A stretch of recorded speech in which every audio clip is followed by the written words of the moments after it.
Good afternoon, everybody, and thank you for joining us on today's Survey and Spatial webinar titled the New Zealand Underground Asset Register. Thank you all for joining us during, no doubt, what is your lunch break. We do have two presenters with us today. Our first presenter is Greg Preston. Greg is a trustee of Digital Built Aotearoa Foundation. Greg has a number of roles, including Asset Data Standards Coordinator for Water New Zealand and Client Engagement Manager at Canterbury Seismic. Previously, Greg managed a research program in the Department of Civil and Natural Resources Engineering at the University of Canterbury. Greg's been a trustee of Digital Built Aotearoa Foundation since 2023 and a sounding board for spatial technologies and data standards to support lifeline infrastructure, especially water standards, since the early days of the Christchurch rebuild. Our second presenter today is Angus Barr of Open Plan. Angus is the founder of Open Plan and is a chartered professional engineer and a transport planner with leadership roles at the Engineering Alliances formed following the Christchurch and Kaikoura earthquakes, and has more recently been involved in the Cyclone Recovery Engineering Alliance on the East Coast. He is the technical lead for the National Forward Workers Viewer and the NZ Underground Asset Register on behalf of Digital Build Aotearoa, who's the platform owner. His journey with the National Forward Works Viewer started in 2012, where it was extensively used for the rebuild of Christchurch. Now, for those of you who are online, as you know, if you have any questions all throughout this presentation, please pop those into the Q&A box and they will be answered at the end of today's presentation. So I'd now like to hand over to Greg. Thank you very much, Jenny. So welcome everyone. Thank you for joining us today. As Jenny says, I've got a few hats. Today I've got two hats on. The first and most important one, I think, is as a trustee of Digital Built Aotearoa Foundation.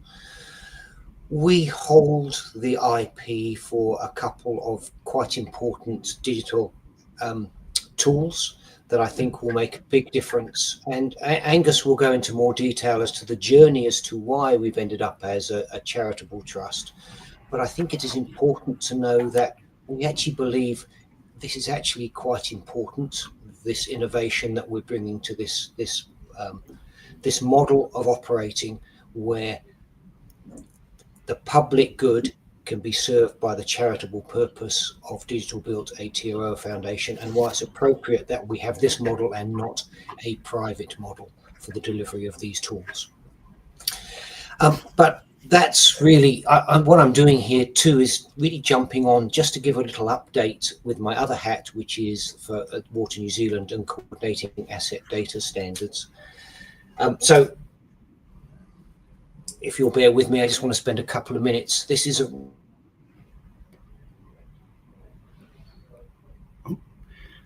frozen here. This is a really quick overview. There will be a lot more information coming out in the new year. But if you could just flick to the next slide, please, Angus. So, as many of you are aware, data standards are really central to any kind of water business, and in fact, any infrastructure business, and they link to a whole lot of important other aspects. The one I'm going to talk about a bit today is the National Engineering Design Standards, which have been mandated under the new legislation for water done well. Next slide, please. So what's in the Three Waters Asset Data Standards? Well, it's everything that's needed to describe a water business's assets. Our primary focus and the latest version 4.0, is around reticulation assets. And we're aware that there is some gaps in terms of some of the new stormwater drainage treatment plants. So there will have to be an update at some point, but we plan to publish version 4.0 at the end of the year. The home will be on the Water New Zealand website. The aim is to keep that standard stable for 12 to 18 months, because we're aware that a number of organizations have to implement this data standard as they form or as they take on new asset management systems. Next slide, please. So what's new?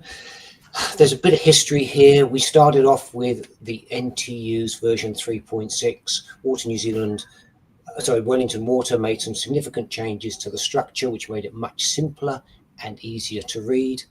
We've added water meter, backflow preventers, hydrants, also a data confidence rating. We've also updated the location standards to reference the LINS utility location standard. Thanks.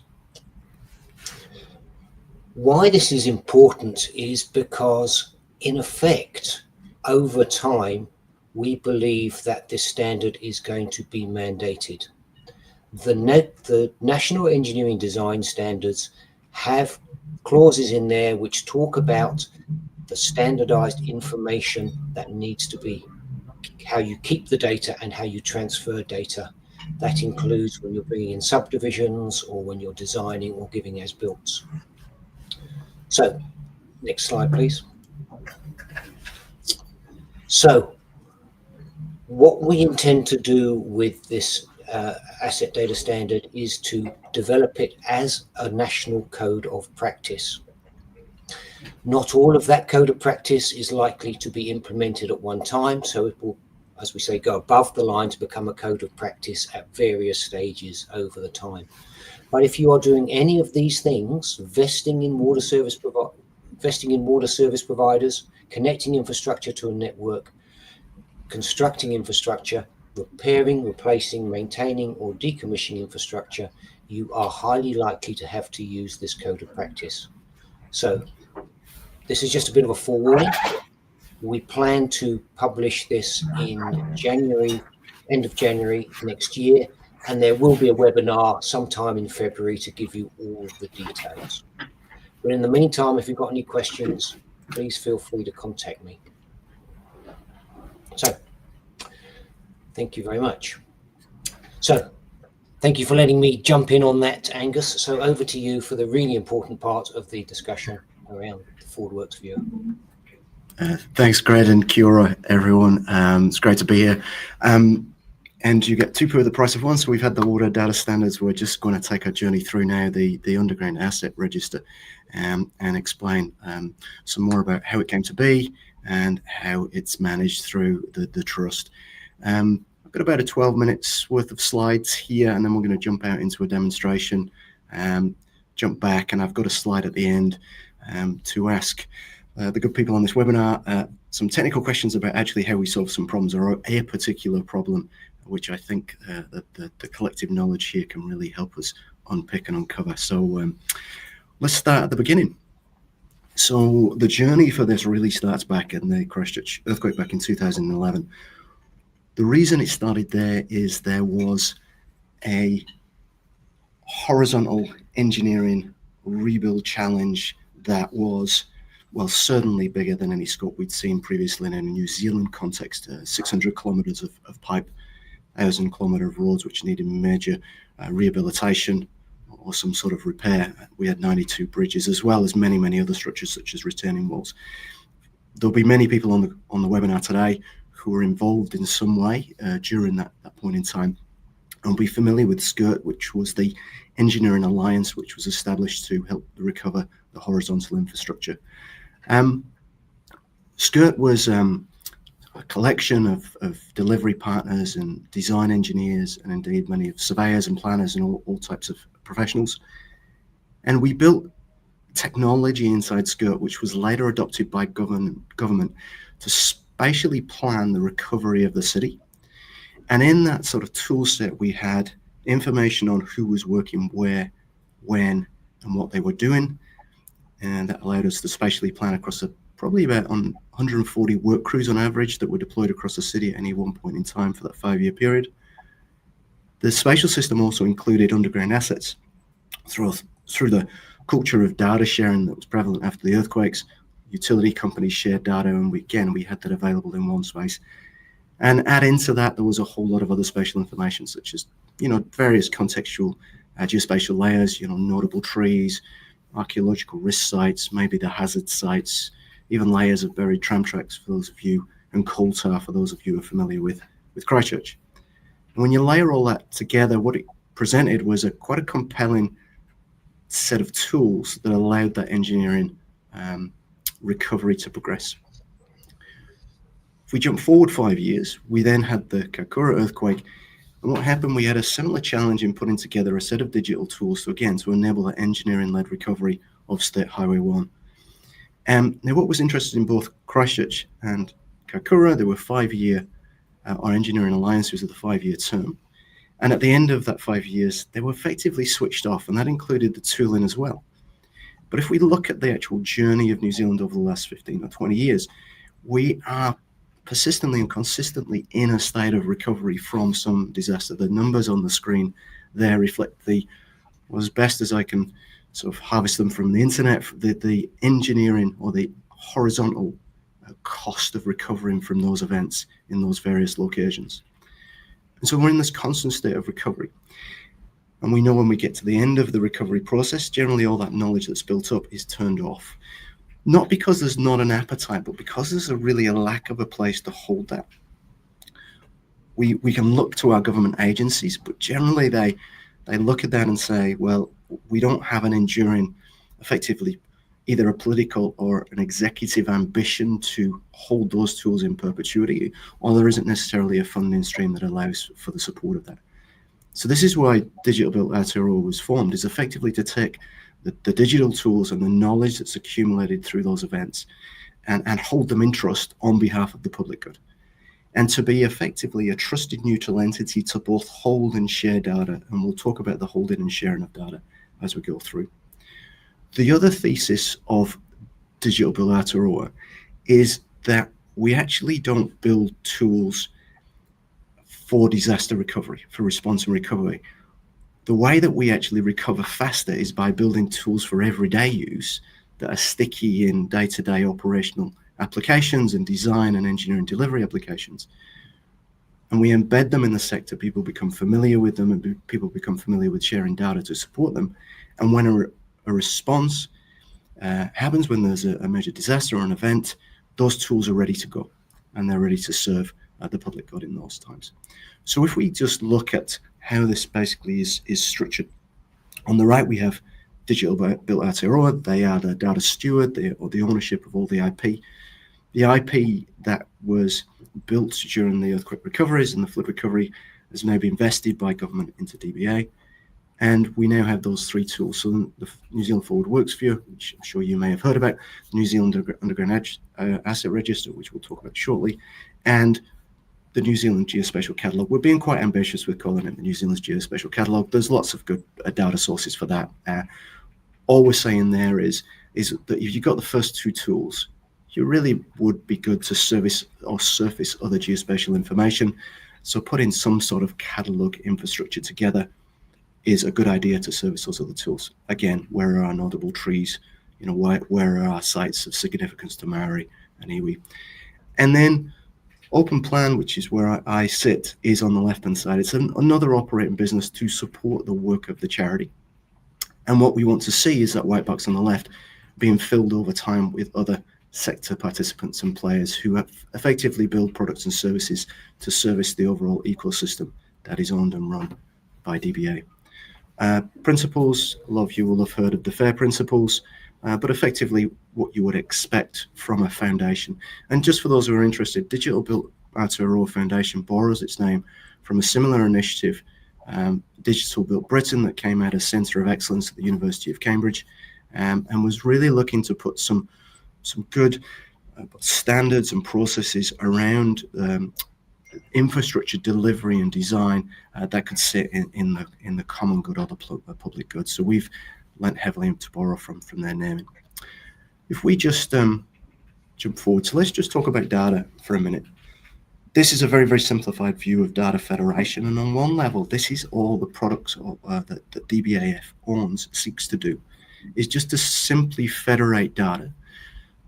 Data federation at its simplest level is taking disparate data sets from different owners and mapping it to a common schema, so standardizing that. And those of you who are familiar with maybe as-built information, there'll be a target schema that's set maybe by an asset owner or a council, and you'll go out, you'll do your survey, and then you have that long protracted job of trying to map what you've surveyed into that schema for the council. So we seek to do that at scale in a very simplified level.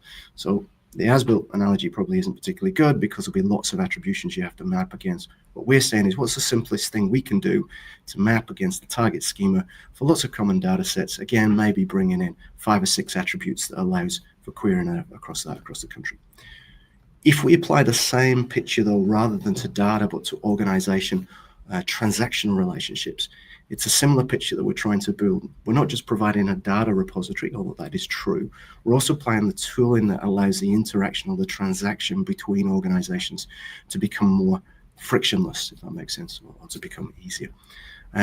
So as you'll see when we look at the underground asset register, how we're achieving that and making it easier for the contractor, the road controlling authority, the utility owner, maybe a designer or indeed a surveyor, to actually transact with others in an environment and make things easier and more efficient. Before we jump into UAR, let's just talk about the National Forward Works View. For those of you who aren't familiar with it, it's basically a national map of planned works. We take planned works information, so the intents to do work, from the systems of record from all organizations across the country. We currently have, I think, knocking on the door of about 70,000 projects coming directly from the systems of record of the likes of utility operators, councils, contractors from around them all too. Put it in the system to a target schema.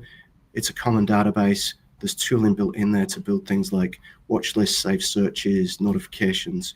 You can watch an area of interest. There's all sorts of things in there. Again, just to try and get our sequencing and delivery of infrastructure works done well. This is where it's currently rolled out. I think we have 8 of New Zealand's 10 biggest councils. We've got about 14 of New Zealand's 20 biggest councils. Over 500 organizations registered to use it. I think we're knocking on the door of about 3,000 users.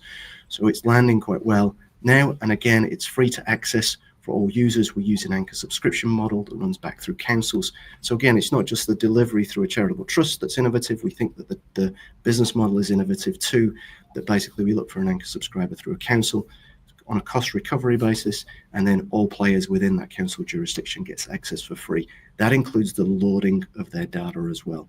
So quite a good innovative model to actually see that mass adoption. And for those of you who don't know, NZTA have committed to coming on board. We should have certainly their 3-year LTP loaded across all their activity classes by the end of December, and then we'll probably look to load their subsequent LTP into it sometime early next year. So we're very looking forward to NZTA coming on board, and they are our most requested data set nationally, as you can understand. Okay, so this is what we came for. So let's talk about the underground asset register. So to go back, I'll just explain what it is in a nutshell. It's what it says on the tin. It is doing the same things to subsurface lifeline infrastructure as the Forward Works Viewer does to planned works. It takes disparate asset data or data sets on subsurface assets from disparate organizations, brings them in, maps them to a common schema and to a common standard. And we'll jump out and do a demo in a few slides time, and because the demo paints 1,000 words. In terms of registration, so the Underground Asset Register is just live and active in Wellington. That's where we have complete data sets.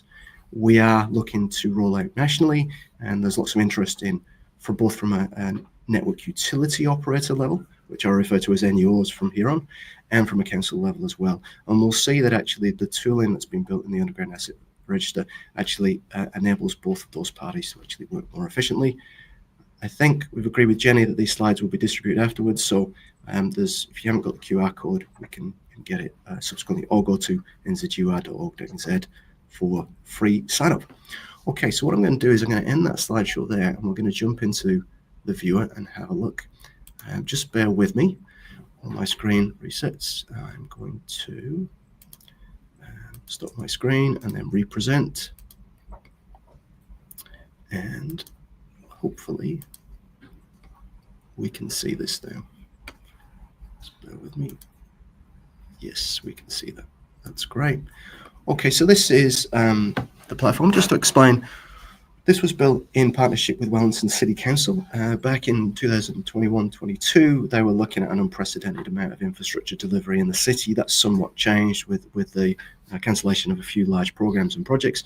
But as you can see with the announcement of the new tunnel, plus the Golden Mile project, plus other things, Wellington's still got a lot of work on its hands. And so there was two opportunities. One was to bring all the subsurface asset data together into one map, but the other one was, while that transformation of the city was being undertaken, to actually gather more information that could be placed in a register for future generations.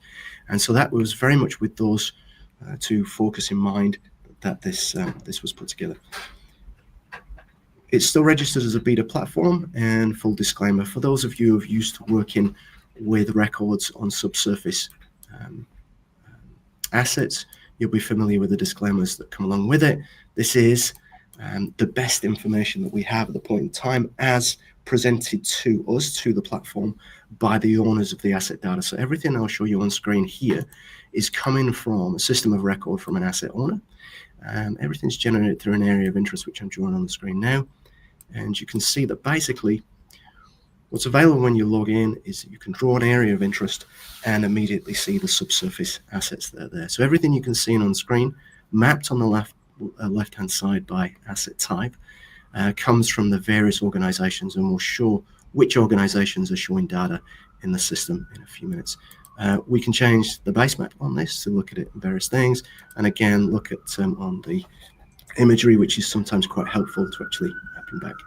Now, I know at this point in time, probably the question's coming out, how accurate are these records? And the answer to that question is it depends. And it depends solely on the quality of the data that is provided to us by the asset owners themselves. So everything that we represent here is coming from their data sets. We'll just go through some of the things that are being shown to us on the screen at the moment. So you can see on a desktop, we can hover over certain assets. It will tell you who that asset belongs to. Everything on there is coded as per international coding standards for subsurface utilities. The asset type classes on the left-hand side leans on the MUDI standard, for those of you who are familiar with that standard. So in terms of trying to get the nomenclature across the system to be consistent with that MUDI standard. In the bottom left right-hand corner, we can see that this special conditions may apply. So we'll just talk about that. And you can see on the left-hand side, the electric network on our menu has an S next to it. And if I just expand that, we'll see that the Wellington electricity cable segment medium voltage and their supervisory cable, that's been indicated to us by Wellington Electric as being a strategic asset, or a data set that represents strategic assets. And that's just a flag to the user, to me, that there may be special conditions around working around those assets on the screen. So it's a way for the utility to flag, hey, you just need to take extra precaution here. It might be a super high voltage electricity cable, it might be a high pressure water main. It's something that basically the utility is saying, hey, just pause and take note of our special conditions. So I'll click that off. The other thing that I just want to show, if I just turn everything off, we can drill down into the screen by certain asset classes, because you can see now that I've turned on just the communication layer. If I expand this, you can see that actually this information is coming to us from two different companies. So we've got Chorus represented in here and Vital as well. And as I hover over the layers on the left-hand side, you can see those assets being highlighted on the map. So a quick way to drill down into that. I can also expand that or click on that data set, and I will get metadata on that particular data set provided again to us, in this case from Chorus. This is telling me that on that particular data set, strategic assets are present, but it's telling me that this data set exists at a security level 1. So I'll just explain about security level 1, and while I do that, I'll explain that our security levels built into our system, and a lot of the requirements we built on, have leaned into the National Underground Asset Register that's been built by the Geospatial Office in the UK that now sits with Ordnance Survey. So what you're seeing here has been unapologetically and supportively stolen from them. NUAR have been a very good partner to us through the last couple of years of journeying through this. They're very excited about what we're building and the fact that we've been able to leverage on their good work. So security levels, we have 4 security levels. Security level 0 is that you can see any asset at any level of zoom that you want. Security level 1, which most of the data in the system exists at, is you can only see their data if you draw an area of interest. And currently an area of interest using the button that I showed you before up here is limited to a 200 by 200 meter window. So about 40,000 square meters, about 2 city blocks worth of asset data, which is sufficient for most project work. Security level 2 is where we obfuscate the location of an asset just to the corridor. So it basically says, hey, there's maybe gas and it's somewhere in this corridor, but we're not giving the exact location because the asset owner doesn't want to give that exact alignment. You have to contact them for more detail.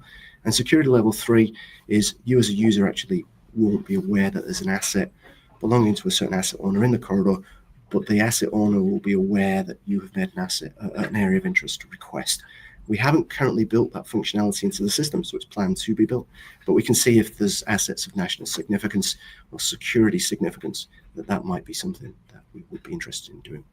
Just quickly, you can see that we have brought through the Lynn survey marks. I think it's, you'll have to forgive me, I think it's level 5 and below, so not their full.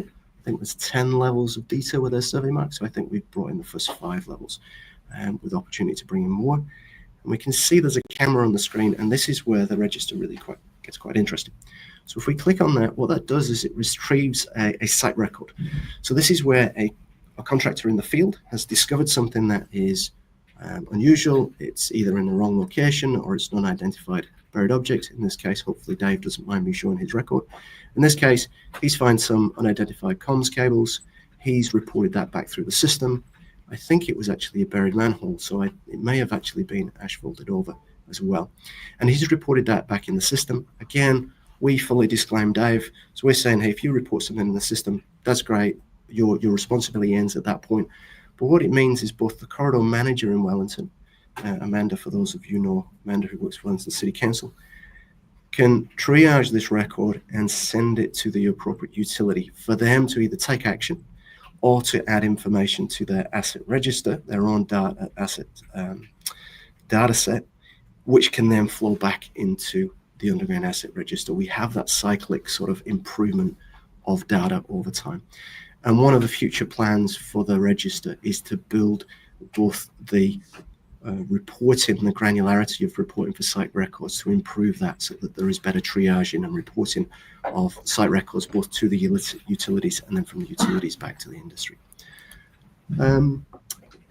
One thing I just want to show you, which is I think extremely useful if we go back to who has assets in this location. So if you'll see there's an action button up here on the left hand side, and if we look at that, so we can save this area of interest and we can come back to it later, and there's a number of pieces of functionality we'll build on in the future. We can print what we see to PDF, so we can take a plan, just as you might be familiar with plans already, and that printed plan is a timestamp PDF that you can download and take onto site or out into the field. But importantly, we can view the operators. And what this does is it gives you a very simplified view of who's working there. And again, if we all hover over a particular organization, their assets will be highlighted on the map, even if they work across multiple asset classes, like PowerCo, for example, who have gas assets, and in certain parts of the country have both gas and electricity assets. Again, Chorus runs electricity. So what this gives you, and again, you get this as part of the printout, is a quick kind of resume of all the organizations within inside that bounded area of interest to contact really quick. So again, system is trying to reduce that friction on that sort of transactional relationships between the various parties that have interest in the road corridor. So hopefully that starts to make sense. What's coming forward? So enhancements of site records, and this button here allows us to create a site record. We're on the cusp, hopefully early next year, we'll be rolling with a pilot in Christchurch. We have heard back from the sector that it would be useful for those with permissions to be able to access the data and potentially download it. So we're looking at what that would look like. And again, we've got quite tight agreements with the people who share data, so we'd have to get some sort of provisioning from them to make that data available to others. And the other thing that we're keen to do is bring in to both the forward works viewer and the underground asset register the ability to surface other geospatial layers that are useful in the context. So, for example, already mentioned it, but sites of archaeological significance, or maybe we've got sort of data layers that describe groundwater conditions or something like that, and we can bring that in. So once you're in a system, you're querying what assets are under the surface. You might also be interested in understanding what other things you're likely to encounter when you break ground. This is also available on mobile. What I'm going to do now, I'm going to stop sharing this now and jump back to the presentation. And so if you sign up and you get a login, if you jump on the same login on your mobile, the system knows that you're on a mobile and will adapt the functionality to your mobile, so you can get out in the field and you can make site records out in the field. You don't get the full functionality on a mobile that you get. Sorry, I'm trying to do two things at once. Get back to the presentation and talk. You don't get the full feature set on a mobile that you do on the desktop, but it's good enough to query assets out in the field, create site records, and so on and so forth. Okay, just a few slides to go. So that was a demo. I'm quite happy to take questions. As we said, there's a cycle of continually improving the data, and we see that the ability to report site records is really key to that. And what's really neat about this and rolling the underground asset register out through partnerships with councils is councils can use their corridor management powers to require contractors to report what they see when they break ground. And we of course want that to be voluntary. We want people to contribute data for the common good, but to make it a condition of access to the corridor is a way of generating this as well. And we can see over time that we build a rich repository of reported site records, and that can be reported back to the industry. Again, hopefully producing more efficient work in the future, maybe better cost estimates, reduce risk at the tender box and things like that.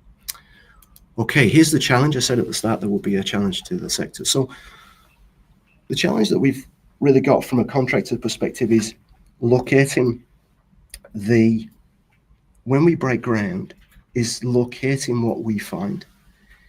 And of course, if we have time and if we have access to professional services, we can do that to a high degree of accuracy, even in urban conditions where obviously positioning is a little bit more challenging. We would love to know if it is possible, or if there's a mechanism where we could locate an asset or an object to sub-meter accuracy. We don't need to get it down to the decimal centimeter level, but maybe, say plus or minus, 800 millimeters, using a handheld device that is not cost prohibitive. And this is the kicker, that's done by any on-site personnel. So it's really that sort of non-professional lens. What the contracting sector is telling us, it needs to be quick so it doesn't impede other jobs, because they might only temporarily open the ground, do something, cover it back over, open, fill it back in. So they need something that doesn't impede their ability to work at speed, but captured in such a way that there is an opportunity for post-validation, maybe by someone with professional class or with obviously geospatial expertise. So there could be some sort of post-process augmentation for accuracy. I know we're probably asking for a golden unicorn here, but if anybody has some ideas, we'd love to hear from you. Just to conclude, we talked about future improvements. One of the things that's been talked to us from the industry, and hopefully it's clear from this, we are not providing a mechanism to do as-built updating and mapping too effectively to clients. So this isn't going to replicate the extensive work of built-in as-built information, surveyed as-built information back into a system of record of council. We see that will persist through current sort of methodologies and means. But what we have been told, it would be useful if the sector knows where there is pending as-built update information for an area. So just to know, hey, on this corner of the city, on this intersection, there has actually been asset changes, there's been new assets delivered or changes to existing assets. And so you need to contact these organizations to actually get that as-built information, because we know that as-built information often sits on somebody's desks waiting for upload to their system of record for weeks, if not months. So that is a problem or a challenge we're interested in helping to solve as well. just again, a summary of our wheelhouse. Hopefully you can see how everything works together. And again, back to that picture that I described back post-earthquake here in Christchurch, of just bringing all that good information together in one space that just really allows business as usual transaction and sharing of data to occur frictionless for every day, but is ever ready if there's an event, and we can just spin it up and use the same tools to basically respond to something unexpected. And that is us. And I'm going to just thank you for your time, and hopefully we've got lots of time left for questions, if that's okay. Jenny or Emily?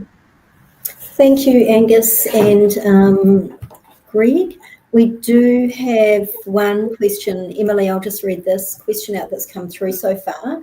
I think it is for you, Angus. It's the reference to accuracy that you get from the service provider / contractor included on this data available in this metadata? It's not. No, good question. It's not at the moment. And just to explain, future journey in terms of data federation and access to data and metadata like that. We've started simple in terms of choosing a few attributes from the Muddy class and the Muddy standard to include as part of the ingest of data into the system. The ambition over time is that we choose both more attributes and more data points in the metadata to actually display in and through the system. And of course, one will be the accuracy of those. And for those of you who are familiar with SUI, or the Subsurface Utility Engineering Standards, I know there's a couple about. There's an Australian standard and a UK standard, it's 1 to 8, I think. We're interested in reflecting that in the underground asset register, as that is captured in the native data sets of the asset owners as well. So not yet, but watch this space. We're very much interested in tracking in that direction, if that's okay. Great. Thank you, Angus. Another question that's come through, is there an ability to input existing services that have not been dug up but located by GPR? Accuracy obviously less certain, but still helpful if info does not exist. Yeah, great question. So the way that NUAR described this in the UK was an unidentified buried object, so something that didn't previously exist on a plan that was discovered during the course of either excavation or through some sort of surveying. And the Scottish have a really good system. So Scotland have a separate system. They have a system called Vault, which handles this really quite gracefully and quite nicely. And anything that has been an unknown object that's been identified by somebody, that data actually is then owned by the road controlling authority. It's actually owned by the corridor manager. It's their responsibility to both hold that data and share that data if somebody has a query in that particular space. And the problem is, of course, as soon as you identify something like it's through a survey, you don't know what it is, you don't know who it belongs to. So you have to have some intermediary who holds that data on behalf of everybody. And in Scotland, it's the corridor manager, for want of a better term. And in our liaison with NUAR in the UK or in England and Wales, we're thinking that a similar role could exist in our system. So we don't have that yet, but again, it's a variation of a site record to say, hey, there's an unidentified asset class here, this is our knowledge of it, and we hold that record effectively in that repository for the benefit of others who may want to excavate or work in that area in the future. Hopefully that makes sense. Just a couple of interesting things. In Scotland, they call people who work in the corridor, who excavate, they call them undertakers, and I think that's quite amusing. So they're always referring to undertakers when we talk to our Scottish partners. I see a question there. I don't know if this one's for Greg. Greg mentioned the Linz Utility Location Standard, but some local authorities, like Open Council, are hesitant to adopt it and prefer their own bespoke standard. Yeah. What experience have we had with Open Council, Greg? Yes. A great question. So the standard has been developed out of the work that was originally done when we were going to just 4 large water entities, and it was based, the first instance 3.6 was based on Watercare's data standard. Watercare has gone its own way to some degree. So we think, so the people that are creating this standard are across the country, but currently does not involve Watercare. So We think that they are likely or possible to actually implement their own code of practice, which will be an acceptable solution for you to meet the NED's requirements. So the answer is no, water care is not actually involved with this at the moment, and what they wish to do with their survey standards, and I'm not sure their utility standards, but we do intend that everywhere south of the Bombays, we have a tremendous amount of buy-in across the councils and a few contractors and others and consultants. So yes, slightly different, two countries. I'm not sure if that's contentious, but hey, that's where we're at. Thanks, Greg. I see there's a question. Updates from asset managers. How often do we get updates? So when we onboard a utility, we agree with them a refresh frequency with them, and it normally matches a cadence of updates in their asset register. And you imagine there's a real spectrum of maturity in asset owners. Some update daily, some maybe once every quarter. And what the underground asset register does show you as a user is the last updated date for that data set. So you can see what the currency of that data is. And we, over time, will look to implement change sets. So one of the advantages of saving an area of interest is that in the future, we potentially can advise if anything has changed within that area of interest. So if there's been an update, a new asset loaded from a particular asset owner. It does vary, so I think the most frequent refresh is probably weekly at the moment from us, out to about 2 months. I think bi-monthly is our longest refresh. So just the next question, working on the trick, and be interested if you come into and be interested if that will come into a system like you were creating. Secondly, would the government use your data as part of a startup when our next event happens, and who takes control? This is at the moment probably quite a seminal question.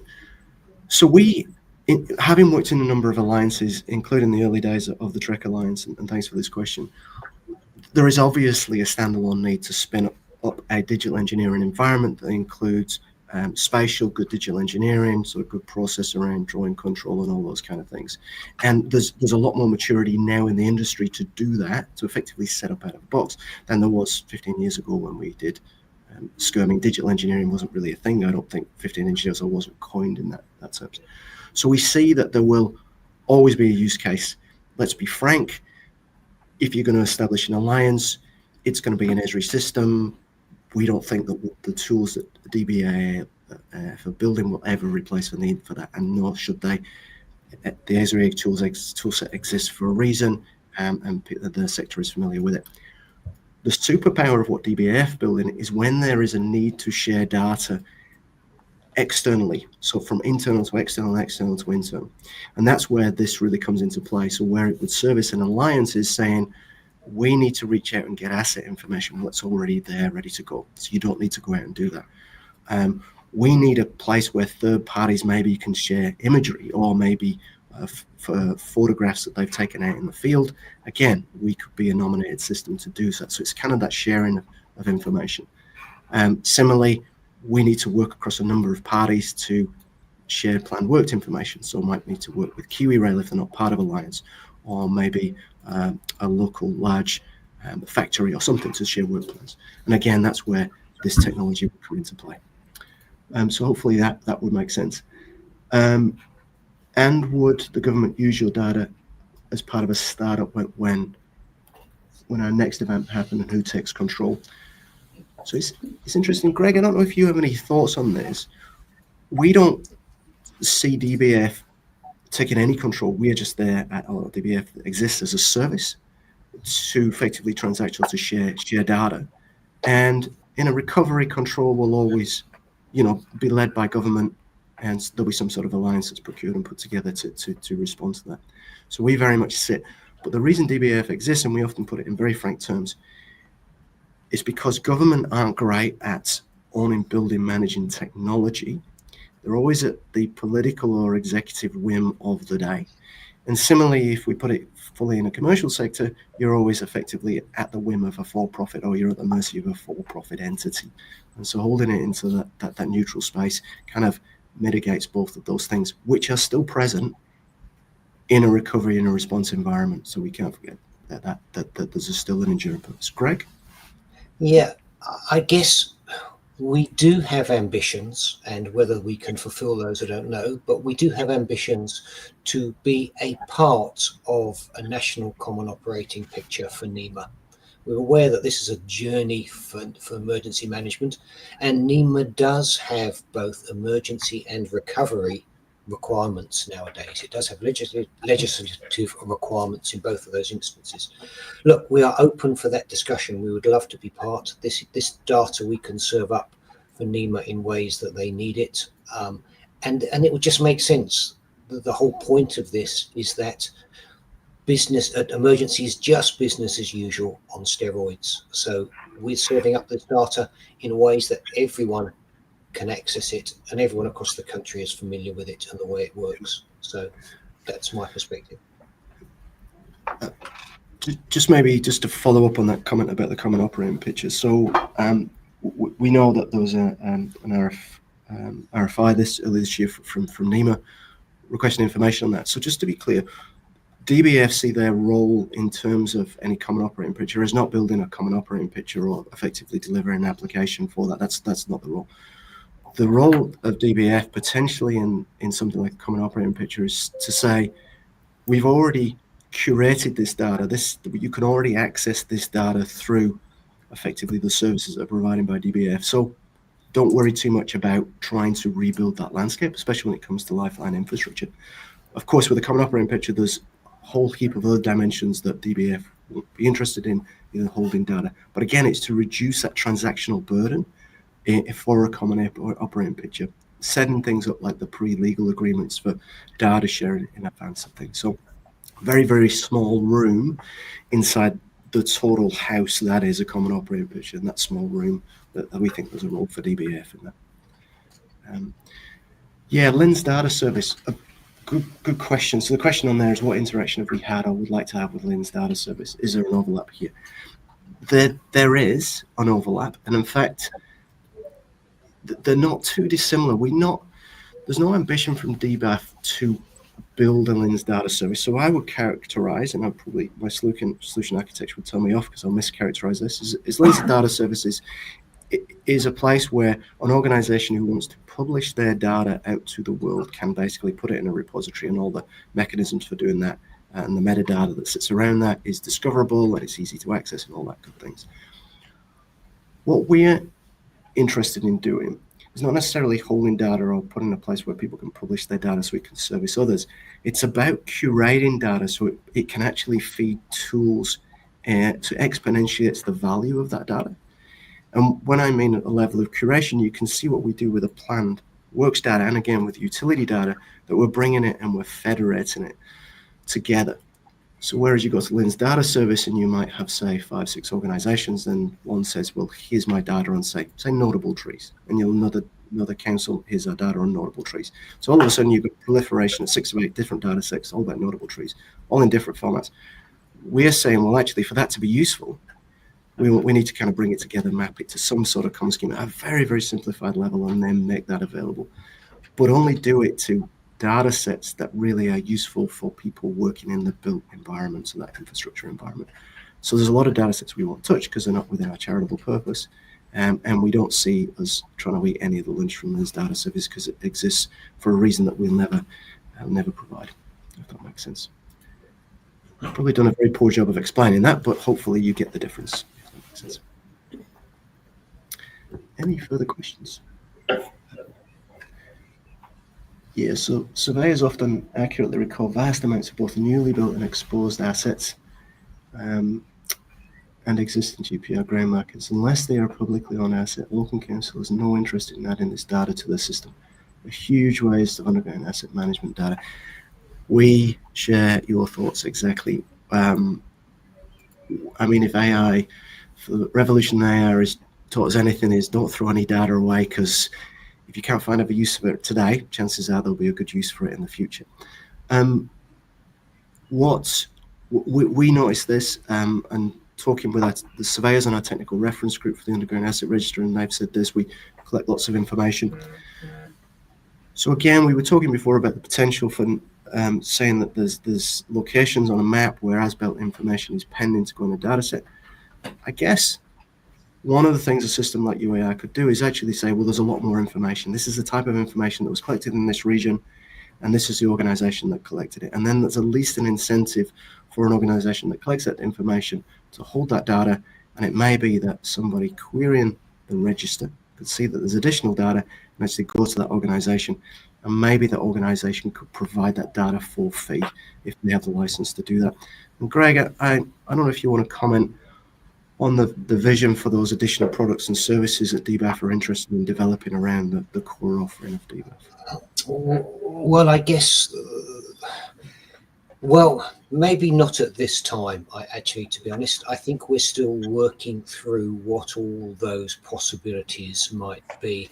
At the moment, our focus is on delivering the service that we have to the best of the ability. Yes, we have big ambitions, but they will be driven by the sector. We'll be listening and asking to people in the sector as to what those needs are. Kind of a leader-follower picture from our perspective. We've taken quite a big punt to put this out there, I think, as it is, and we're hoping that we believe that there will be national uptake. As you're probably aware, Minister Bishop did say that there was prospectively a rollout of the NZ-UAR, and we're working through that now. But look, we're building reference groups and oversight groups to give us the solutions that you want within the sector. So that's probably my answer to that. I think that's the last question that I can see on the board. So, Jenny. Right. It doesn't look like any more questions have come through, but thank you both Angus and Greg for your presentation. It was very informative, and it's great to see we had so much engagement from our members online. So once again, thanks guys for presenting. And for our members, a copy of this recording will be available on the Training on Demand section of the website, along with a copy of the slides. So yeah, that will be available in the next few days. Thank you everyone for joining us, and enjoy the rest of your afternoon. Thank you. Thank you. Thank you very much.